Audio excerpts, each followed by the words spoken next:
Election വന്നപ്പോൾ എത്രയെത്ര ആളുകളാണ് പകലില്ലാതെ വീട് കയറിയിറങ്ങാൻ റെഡിയാണ്. അവിടെ കോവിഡ് മാനദണ്ഡങ്ങളില്ല, വീടുകളിൽ പോകുന്നതിന് തകരാറില്ല, വീട്ടിലേക്ക് ആളുകൾ വരുന്നതിന് തകരാറില്ല, യാതൊരു പ്രശ്നവുമില്ല. ഇന്നലെ ഞാനൊരു ക്ലാസ് എടുത്തുകൊണ്ടിരിക്കുമ്പോൾ ആ ക്ലാസ്സിൽ സംബന്ധിച്ച 1-2 ആളുകൾ പറഞ്ഞു, ഞങ്ങളൊക്കെ ഈ കഴിഞ്ഞ ആഴ്ചയിൽ വോട്ട് പിടിക്കാൻ ഇറങ്ങിയതിന്റെ ഒരു 10% 1% ഈ നാട്ടിൽ ദീനീ പ്രവർത്തനത്തിന് ഇറങ്ങിയിരുന്നെങ്കിൽ എത്ര വലിയ മാറ്റങ്ങൾ ഉണ്ടായേനെ. ഞാൻ തന്നെ ഒരു 3 ദിവസമായി ഉറങ്ങിയിട്ട് എന്ന് എന്നോട് ആ സദസ്സിൽ പങ്കെടുത്താൽ പറയുകയാണ്.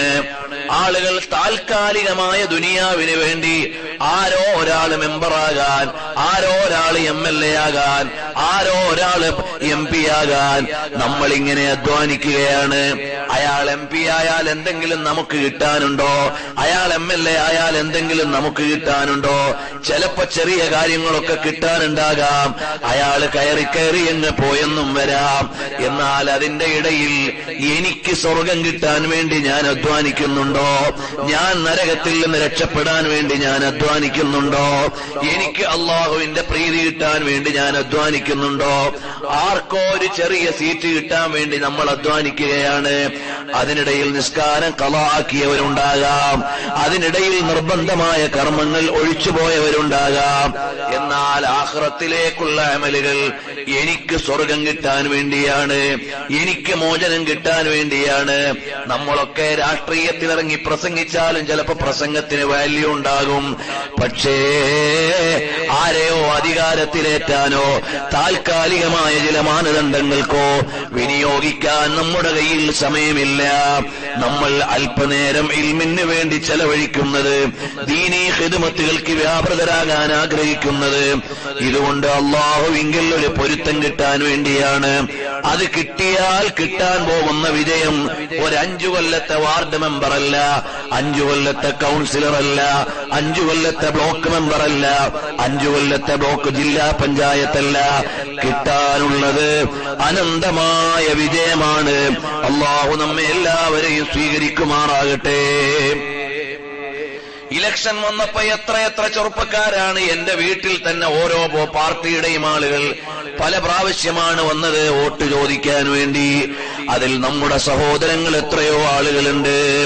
ആ കൂട്ടത്തിൽ ഒന്ന് പറയട്ടെ, നമ്മൾ ഏതേത് മേഖലയിലായാലും അള്ളാഹുവിന്റെ തൃപ്തി മുന്നിൽ വെച്ചുകൊണ്ട് അവന് പൊരുത്തപ്പെട്ട കാര്യമാണോ അത് മാത്രമേ നമ്മൾ ചെയ്യാൻ പാടുള്ളൂ. ഇലക്ഷനായതുകൊണ്ട് ഹലാൽ ഹറാമാവൂല. അള്ളാഹു നിഷേധിച്ച ഒരു കാര്യം ശരിയാവുകയില്ല. ഇന്ന് എത്രയോ ബിദ്അത്തുകാരാണ് രാഷ്ട്രീയത്തിന്റെ വേഷം ധരിച്ചുകൊണ്ട് രംഗത്ത് വരുന്നത്. ആ ബിദ്അത്തുകളെ നമുക്ക് അംഗീകരിക്കാൻ കഴിയില്ല. അതാ അല്ലാഹു അക്ബർ, അല്ലാഹു അക്ബർ. ഷെയ്ഖുനായ ഒരു ഉസ്താദ് അവർകൾ നമ്മുടെ ഈ സദസ്സിന് നേതൃത്വം കൊടുക്കാൻ വേണ്ടി എത്തി. അല്ലാഹു ആഫിയത്തും സിഹത്തുമുള്ള ദീർഘായുസ് നൽകുമാറാകട്ടെ. ഒരുപാട് കാലം നമുക്ക് സാരഥ്യം നൽകാനുള്ള തൗഫീഖ് അല്ലാഹു തആല നൽകുമാറാകട്ടെ. ഞാൻ നീട്ടി സംസാരിക്കുന്നില്ല.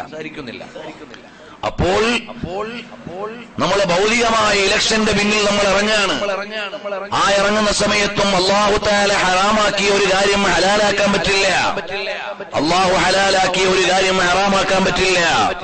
ഇന്നിവിടെ നോക്കൂ സഹോദരങ്ങളെ, മൗദൂദിയൻ ബിദ്ഈ ആശയങ്ങൾ ജമാഅത്തെ ഇസ്ലാമി രാഷ്ട്രീയത്തിന്റെ കുപ്പായമണിയിച്ചുകൊണ്ട് രംഗത്തിറങ്ങിയ ഒരു പുതിയ കാലത്താണ് നമ്മൾ ജീവിച്ചുകൊണ്ടിരിക്കുന്നത്.